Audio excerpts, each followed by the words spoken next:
This is Kano Hospital at the end of 2011. The health situation is desperate. Diarrheas, respiratory infections and malaria kill 35 children every day. This is Kano 2 years later, and the situation is even worse. A major humanitarian emergency is now compounded by conflict, with dire consequences for the people. So what's happened in the past year? A succession of particularly harrowing events characterized by tensions, fighting between armed groups, and inter-community, inter-ethnic and religious conflict. We've seen patients, including women and children, with injuries attesting to an unbearable and overwhelming thirst to kill. The teams in the field, as well as myself, we've been shocked to the core. Pour les équipes terrain et moi aussi, nous ont beaucoup frappés. In a report published on the 19th of March, MSF denounced a year of escalating violence. Abuses committed by Seleka rebels during their offensive and taking of power in 2013, and in retaliation, the attack on Bongi by anti-Balaka forces in December 13 and the atrocities committed against Muslims associated with the former Seleka rebels and their subsequent mass exodus to neighbouring countries. The chaos, further exacerbated by banditry, now affects everyone, in Bongi and throughout the country.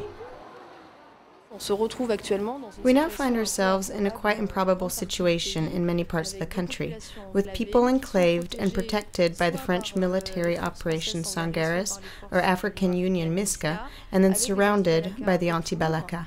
There's an attempt to disarm, but it's only half working. And what we see, for example, in Carnot, are men getting killed as soon as they leave the protection of the church compound. There is nothing as yet to suggest that the situation is going to improve. The emergency continues, as we saw during the wave of violent clashes in Bongi at the end of March. In just 2 days, MSF treated around 30 casualties. 4 were children and 16 were women.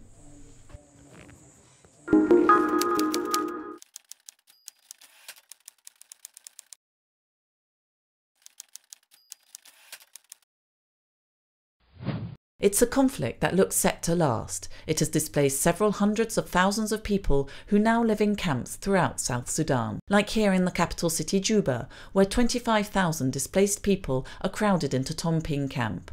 Living conditions are already wholly unacceptable and will quickly get worse as the rainy season sets in. But these people aren't thinking of going back home. At least here, the displaced are able to receive some assistance and have a degree of security. Elsewhere in the country, the fighting continues, and the rainy season will further complicate the delivery of aid, which is already all too insufficient. Some South Sudanese have decided to flee even further and have crossed the border into Uganda. Because of the ongoing conflicts in Sudan, people come from the border and they come to Germany. When they come from Sudan, they are put in an emergency reception center. After like a week, they are settled in camps.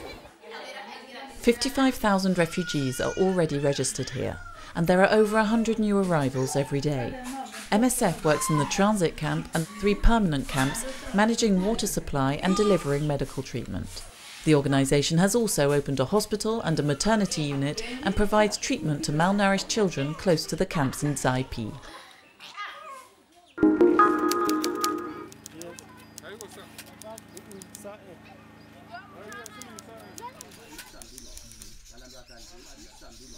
In the Democratic Republic of Congo, around 3 million people have been forced out of their homes.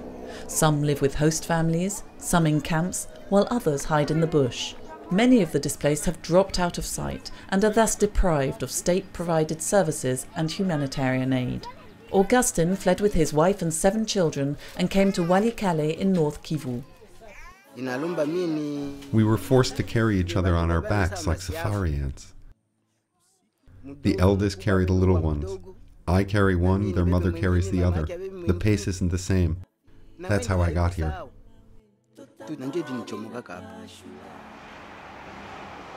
On March the 3rd, Médecins Sans Frontières published a report denouncing the silent suffering of the Congolese people.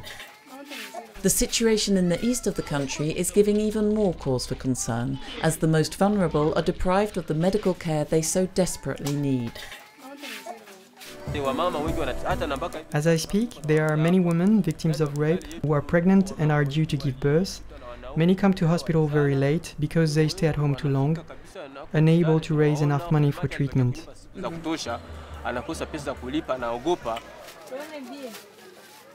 MSF's report features medical data and patient and health worker stories assembled during its many years in the region.